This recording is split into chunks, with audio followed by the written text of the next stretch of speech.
Natural organisation in animal, जिसमें आपका frog और कॉकरोच अभी ऐड कर दिया वाली आपकी यूनिट काफी हाई वेटेज रख रही है। साथ में आपने देखा आपका ये जेनेटिक्स वाला जो यूनिट है वो भी बहुत ज्यादा हाई वेटेज रख रही है, जेनेटिक्स वाली unit. Natural organisation in animal जिसमें आपका क्या था, टिश्यू वाला पार्ट, जो एनसीईआरटी से तो डिलीट कर दिया गया है। Hello hello hello hello everyone, hello बच्चा लोग, कैसे हैं आप लोग। तो बेटा इस अमेजिंग सेशन में बात होने वाली है नीट चैप्टर वाइज वेटेज की बायोलॉजी में, और ये सेशन उस बच्चों के लिए बहुत इंपॉर्टेंट होने वाला है जो बच्चे नीट 2025 में अपियर होने वाले हैं। तो बेटा आराम से सुनिए इस बात को कि हम देखेंगे कि जो भी नीट 2025 में आपके क्वेश्चन आने वाले हैं, कैसा ट्रेंड होने वाला है, कितने नंबर ऑफ क्वेश्चन किस चैप्टर से हम एक्सपेक्ट कर रहे हैं। ये सारी चीजें इस वीडियो को देखने के बाद आपको क्लियर हो जाएगा कि बायोलॉजी में हमें पढ़ने तो सारे चैप्टर्स हैं, लेकिन किस चैप्टर पे हम ज्यादा फोकस करें, किस चैप्टर पे हमें थोड़ा सा कम फोकस करना है, और किस तरह से हम स्मार्टली वर्क करके मैक्सिमम मार्क्स स्कोर कर पाएंगे।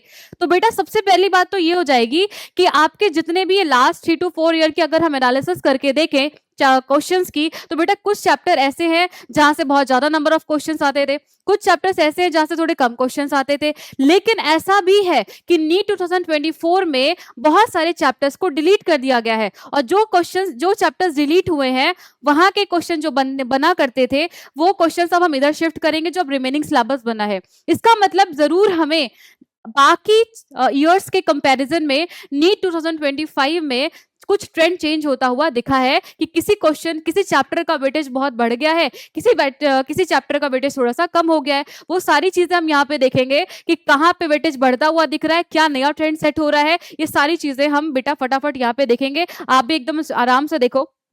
अगर हम बात करें यहाँ पे class 11 biology chapter wise weightage की, तो बेटा क्लास 11 के चैप्टर्स का नाम यहाँ पे लिख रखा है हमने, और प्रीवियस ईयर क्वेश्चन के एनालिसिस के बेस पे हमने यहाँ पे आपको बताया है कि कितने क्वेश्चन से कितना क्वेश्चन यहाँ पे पूछा गया है ऑन एन एवरेज, है ना। तो लिविंग वर्ड चैप्टर है, फिर चैप्टर क्या आपका biological classification, plant kingdom and animal kingdom. Class 11 के यूनिट 1 में ये चारों चैप्टर्स आ रहे हैं, और हमने देखा है कि लास्ट 3 to 4 ईयर में एवरेजली 9 से 10 क्वेश्चन यहाँ से पूछे गए हैं। अगर हम बात करें यूनिट नंबर 2 की, जिसमें हमने देखा है मॉर्फोलॉजी ऑफ फ्लावरिंग प्लांट, आपका फिर एक और चैप्टर बनता है anatomy of flowering plant, structural organisation in animal, जिसमें आपका फ्रॉग और कॉकरोच अभी ऐड कर दिया गया है। कॉकरोच तो चलो पहले से ही आता था, लेकिन कॉकरोच इस बार क्या कर दिया गया है, ऐड कर दिया गया है। अगर हम यहाँ पे देखें तो बेटा इस बार आपके 2 क्वेश्चंस आए थे, कहां से, कॉकरोच वाले पार्ट से, और एक क्वेश्चन कहां से आया था, टिश्यू वाले पार्ट से। अगर हम टोटल चैप्टर की बात करें, तीनों चैप्टर को मिला के एवरेजली 10 से 11 क्वेश्चंस पूछे गए हैं लास्ट 3 to 4 इयर्स में। फिर हम नेक्स्ट यूनिट की बात करें, जिसमें आता है आपका chapter cell and its unit, आपका आता है सेल साइकिल एंड डिवीजन, और साथ में आता है बायोमोलिक्यूल्स। इन तीनों चैप्टर से मिला के बेटा 10 से 12 क्वेश्चंस पूछे गए हैं। अगर हम बात करें फिर नेक्स्ट यूनिट की, और इस यूनिट का नाम है प्लांट फिजियोलॉजी। बेटा इस यूनिट से आपके यहाँ पे 3 चैप्टर बनते हैं, क्योंकि 2 चैप्टर को एनटीए ने इस बार डिलीट कर दिया है। अब इन तीनों चैप्टर को मिला के देखें, photosynthesis, respiration and plant growth and development, इन तीनों चैप्टर को मिलाकर लास्ट ईयर के एनालिसिस से हमें पता चलता है एवरेजली 8 से 9 क्वेश्चन पूछे जाते हैं। अगर हम बात करें नेक्स्ट यूनिट की, जो मेरा फेवरेट है, क्योंकि मैं जूलॉजी की टीचर हूं बेटा, मेरा फेवरेट है ह्यूमन फिजियोलॉजी। आपका भी अगर फेवरेट होगा तो आपको बिल्कुल पता होगा, बड़ा इंटरेस्टिंग टॉपिक है और बहुत ज्यादा वेटेज भी देता है। अगर हम बात करें breathing and exchange of gases की, और ब्रीदिंग एंड आपके यहाँ पे बॉडी फ्लूइड एंड सर्कुलेशन की, excretory product and there elimination की, और यहाँ पे एक चैप्टर बनता है लोकोमोशन एंड मूवमेंट। फिर आपका नेक्स्ट चैप्टर है न्यूरल कंट्रोल एंड कोऑर्डिनेशन, उसके बाद एक चैप्टर आता है केमिकल कंट्रोल एंड कोऑर्डिनेशन। बेटा इन सारे बड़े बड़े चैप्टर से देखा जाए तो हमें दिखा है कि 14 से 15 क्वेश्चन पूछे जाते हैं। यहां से एनटीए ने इस बार एक चैप्टर डिलीट कर दिया है, कौन सा वाला आपको पता होगा, फटाफट कमेंट में बताइए। हाँ लेकिन अभी मैं बता देती हूँ बेटा, क्या है, डाइजेशन एंड एब्जॉर्प्शन वाला चैप्टर क्या है, डिलीट कर दिया गया है। ठीक है, अगर हम देखें क्लास 11 से, तो ये हमारा ट्रेंड था कि कौन सी यूनिट ज्यादा इंपॉर्टेंट है। आपको दिख रहा होगा 14 से 15 क्वेश्चन अकेले पूछे जा रहे हैं ह्यूमन फिजियोलॉजी वाली यूनिट से, और अच्छी है, ईजी है, क्योंकि बेटा आप डॉक्टर बनने के बाद इसी यूनिट से भी देखते रहोगे, ऐसा ही कुछ खेलते रहोगे। हाँ आप कहीं पे ह्यूमन्स को देख रहे हो, उनकी डिसीज से ट्रीट कर रहे हो, उनके बारे में सब कुछ तुमको इसी में रहना है। तो हम देखते हैं यहाँ पे कि नीट वाले बच्चों को ह्यूमन फिजियोलॉजी काफी पसंद आती है और इंटरेस्टिंग भी है, और साथ ही साथ आपको बेटा बहुत ज्यादा नंबर भी दे रही है। तो बेटर होगा कि आप इस यूनिट पे काफी अच्छे से फोकस करें। साथ ही साथ अगर हम बात करें बॉटनी वाले पार्ट की, तो यहाँ से बेटा आपका सेल साइकिल, आपका ये डिवीजन वाला चैप्टर, साथ में ये आपके जूलॉजी का एक पार्ट आ जाता है बायोमोलिक्यूल्स। इन तीनों को मिलाकर भी हम देख रहे हैं कि नंबर ऑफ क्वेश्चंस काफी ज्यादा पूछे जा रहे हैं। तो अगेन यहाँ पे आपको अच्छे से फोकस करना है, खबर है। अब हम बात करेंगे यहाँ पे क्लास 12 की। उसके पहले हम बात कर लेंगे यहाँ पे क्लास 12 के फर्स्ट यूनिट की। क्लास 12 की अगर हम बात करें, क्लास 12 कि हम यूनिट्स की बात करें, सबसे पहली यूनिट में आपका एक चैप्टर डिलीट किया गया है। बचे आपके पास 3 चैप्टर्स, कौन कौन से? Sexual reproduction in flowering plant, human reproduction and human reproductive health. इन तीनों चैप्टर्स को मिलाकर प्रीवियस ईयर की अगर हम एनालिसिस करते हैं, एवरेजली हमें दिखती है यहाँ पे कि 9 से 10 क्वेश्चंस का वेटेज है बेटा। उसके बाद आपको पता है कि बहुत ज्यादा वेटेज रखने वाली आपकी यूनिट जेनेटिक्स, जिसमें हमने देखा कि 3 चैप्टर्स आ रहे हैं, कौन कौन से? Principle of inheritance and variation, और आपके पास आ रहा है मॉलिक्यूलर बेसिस ऑफ इनहेरिटेंस, साथ में आ रहा है आपका इवोल्यूशन। बेटा ये तीनों चैप्टर से मिलाकर आपको दिख रहा है कितने ज्यादा क्वेश्चन पूछे जा रहे हैं। 12 से 13 क्वेश्चन का वेटेज है, कम नहीं है बच्चों। आपको आराम से ध्यान से पढ़ना है, ये तीनों चैप्टर को ढंग से पढ़ के जाओ, ह्यूमन फिजियोलॉजी को ढंग से पढ़ के जाओ, सेल वाले यूनिट को बहुत ढंग से पढ़ के जाओ, मैक्सिमम मार्क्स आप स्कोर कर पाओगे, ठीक है। नेक्स्ट बात करते हैं यहाँ पे human health and disease, again बच्चों का फेवरेट चैप्टर। फिर बात होती है यहाँ पे माइक्रोब्स एंड ह्यूमन वेलफेयर। यहाँ से बेटा एक चैप्टर डिलीट किया गया। उसके बाद हम देखते हैं इन दोनों चैप्टर्स को मिला के 5 to 6 क्वेश्चन का वेटेज बन रहा है। आराम से आप ये चैप्टर, क्योंकि इजी है, इंटरेस्टिंग है, आराम से ये क्वेश्चंस के वेटेज आप देख रहे हो, 5 से 6 क्वेश्चन के हैं, इजिली आपको नंबर दे देगा, पढ़ सकते हो अच्छे से, ठीक है। फिर बेटा आज का ये नया ट्रेंड देखने को मिलता है हमें, कि हमने देखा है biotechnology principle and process, biotechnology and its application. जैसे जैसे आपकी ये टाइम बढ़ रहे हैं ना, हमने देखा है कि एनटीए यहाँ से क्वेश्चन बनाना ज्यादा पसंद कर रही है। बेटा इन 2 चैप्टर से अकेले हम अगर देखें 7 से 8 क्वेश्चन पूछे जा रहे हैं। इजी है, सिर्फ एनसीईआरटी से ही पेपर देखा गया, अभी तक बाहर से नहीं पूछा गया है। आराम से आप इन 2 चैप्टर्स को पढ़ के 7 से 8 क्वेश्चन आराम से कर सकते हो बेटा। तो अगेन ये भी हाई वेटेज चैप्टर है, हाई वेटेज यूनिट है, डन है। फिर हम यहाँ पे बात करेंगे आपके लास्ट यूनिट की, ह्यूमन क्लास 12 के लास्ट यूनिट की। कौन सा चैप्टर आपको यहाँ पे मिल रहा है?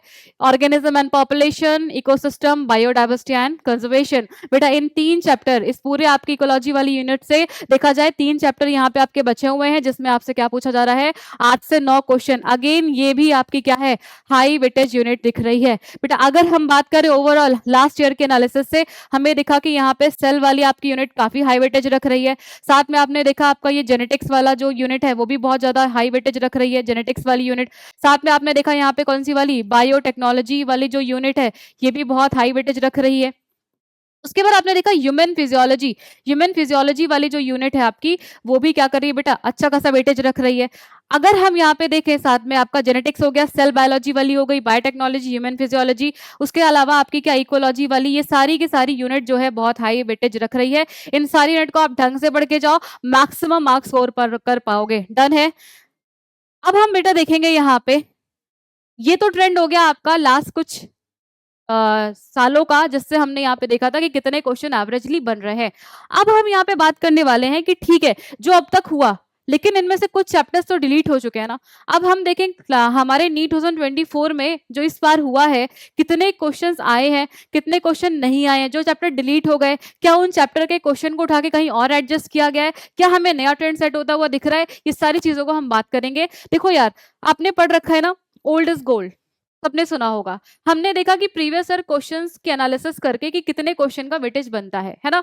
अब जो बच्चे नीट 2025 देने वाले हैं, वो बच्चे समझेंगे कि जब हमने एनालिसिस करी पुराने चैप्टर्स की, पुराने ईयर्स की, एट दैट टाइम हमने देखा कि हाँ ये ट्रेंड सेट हो रहा है। हम अगर देख रहे हैं कि इनमें से कुछ चैप्टर डिलीट हो गए हैं, तो आगे आने वाले चैप्टर्स के क्वेश्चन जितने भी हैं, वो आगे कहीं ना कहीं हमें एडजस्ट करने हैं। तो हमने यहाँ पे गेस कर रखा था कि नीट 2024 में कितने क्वेश्चन एक्सपेक्ट किए जा रहे हैं किस चैप्टर से, और जो पेपर आया है उनकी एनालिसिस आपके सामने है कि किस चैप्टर से कितना वेट क्वेश्चन आया है, किससे कम क्वेश्चन आए, कहाँ नया ट्रेंड दिख रहा है बेटा। तो वो सारी चीजें हम फटाफट बात करेंगे, क्योंकि ऐसा ही कुछ नीट 2025 में भी आपको दिखेगा। तो बेटर है नीट 2024 के एनालिसिस को आप देखें और समझें कि आपको किस चैप्टर पे इतना फोकस करना है कि फटाफट से सारे क्वेश्चन को करके आप फिर टाइम दे सको किसको, बॉटनी, आपके केमिस्ट्री एंड फिजिक्स को, क्योंकि आपके लिए वो थोड़ी सी आपको टफ लगती है। लेकिन बेटा बायोलॉजी को आपको सारे क्वेश्चन, ऐसा नहीं है कि हम वेटेज बता रहे हैं तो आपको कोई चैप्टर यहाँ पे छोड़ना है, नहीं, बिल्कुल भी नहीं, क्योंकि आपको बायोलॉजी ईजी लगती है,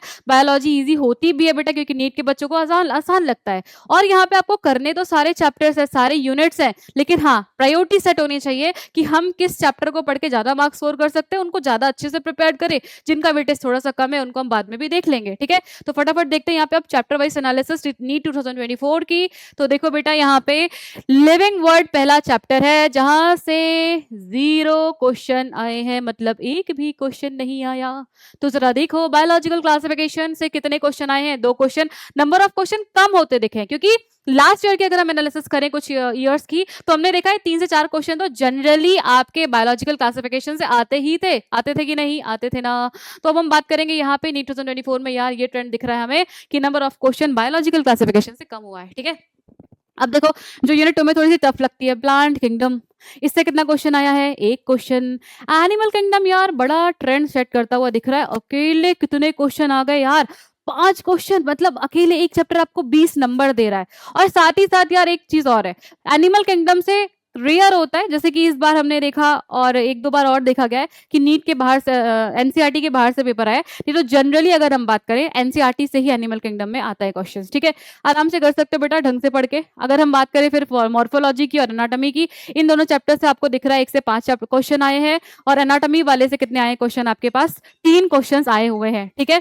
अब यहाँ पे देखो आपके पास स्ट्रक्चरल ऑर्गेनाइजेशन इन एनिमल, जिसमें आपका क्या था, टिश्यू वाला पार्ट, जो एनसीईआरटी से तो डिलीट कर दिया गया है, लेकिन अगर हम यहाँ पे देखेंगे टिश्यू के अलावा आपका एक कुछ नया भी सिलेबस ऐड हो गया है, कौन सा वाला, फ्रॉग वाला, और कौन सा वाला, कॉकरोच वाला। अगर हम इन दोनों में देखें नीट 2024 में स्ट्रक्चरल ऑर्गेनाइजेशन की अगर हम बात करें, टिश्यू से आपका 1 क्वेश्चन आया था, और साथ ही साथ आपका फ्रॉग से क्वेश्चन नहीं आया, हालांकि एनटीए ने बीच में सिलेबस ऐड किया था। अगर हम बात करें कॉकरोच की, तो 2 क्वेश्चन आपको कॉकरोच से आके आए हुए दिखे थे।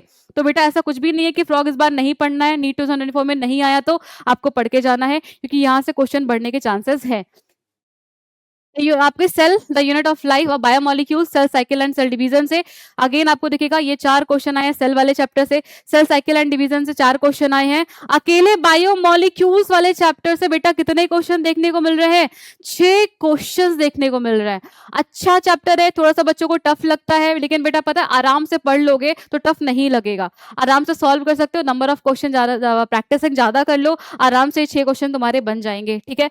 नेक्स्ट हम बात करेंगे यहाँ पे किसकी, फोटोसिंथेसिस इन हायर प्लांट्स, साथ में respiration in plants, plant growth and development. इस यूनिट की अगर हम बात करें ह्यूमन फिजियोलॉजी से, जरा देखो नीट 2024 में फोटोसिंथेसिस से 3 क्वेश्चन आए हुए हैं, रेस्पिरेशन इन प्लांट से 2 क्वेश्चन आए हुए हैं, प्लांट ग्रोथ एंड डेवलपमेंट से 3 क्वेश्चन आए हैं, टोटल 3 3 4 और 7 8 क्वेश्चन आए हैं एक ह्यूमन फिजियोलॉजी, आपकी प्लांट फिजियोलॉजी वाले यूनिट से। अच्छा वेटेज दे रही है बेटा, थोड़ा सा अगेन यहाँ पे फोकस करके पढ़ना।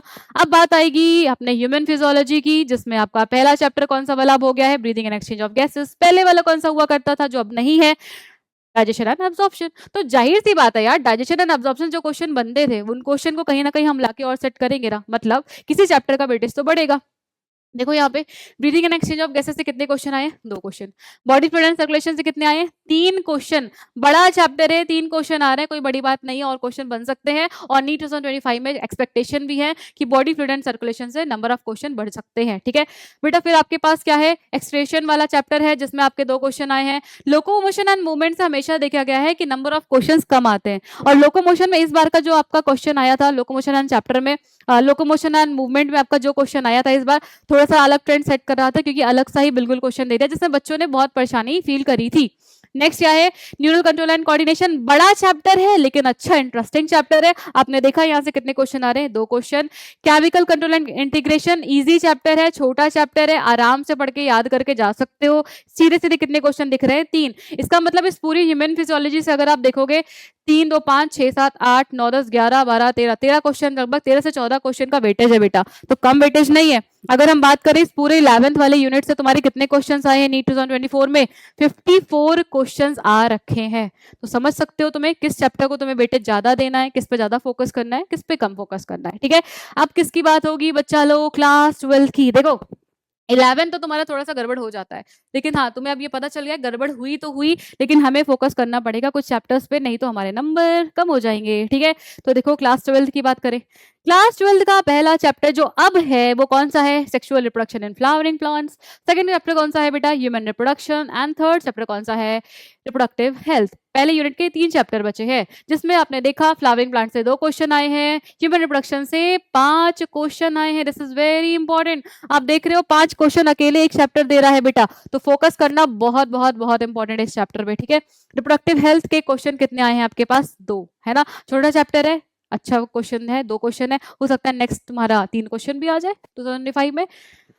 नेक्स्ट अगर हम बात करें यार अपने जेनेटिक्स वाले यूनिट की, आपको पता है बहुत इंपॉर्टेंट होने ही वाली है। Principle of inheritance and variation से कितने क्वेश्चन आए अकेले, 5।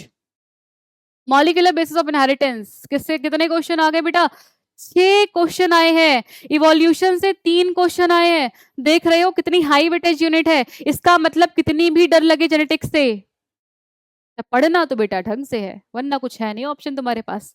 वेटेज बहुत हाई जा रहा है, कट ऑफ बहुत हाई जा रहा है, आपको पता है कि आपको पढ़ना पड़ेगा, कुछ छोड़ के नहीं जाना है बेटा। ठीक है, फिर बात होगी human health and disease, microbes and human welfare. इन दोनों चैप्टर से उठा के आप देखोगे टोटल 5 क्वेश्चन आए हैं। अच्छा वेटेज है, आराम से पढ़ लेते हो, क्योंकि तुम्हें पता है कि यार डॉक्टर बनने के बाद यही करना है, बीमारी देखना है, सिम्टम समझने, दवा देना है और पेशेंट को सही करना है, तो मजेदार चैप्टर है यार, है ना। फिर बात होगी, आपको पता है कौन सा वाला यूनिट, अगेन ये high weightage unit, biotechnology principle and process. Biotechnology principle and its application, छोटा चैप्टर बट मोटा चैप्टर है यार, देख रहे हो अकेले एक चैप्टर से कितना क्वेश्चन आया है, 6 क्वेश्चन। बायोटेक्नोलॉजी एंड एप्लीकेशन बेटा कितने क्वेश्चन आ गए, 4 क्वेश्चन, अकेले 2 चैप्टर से 10 क्वेश्चन, है कि नहीं बड़ी बात।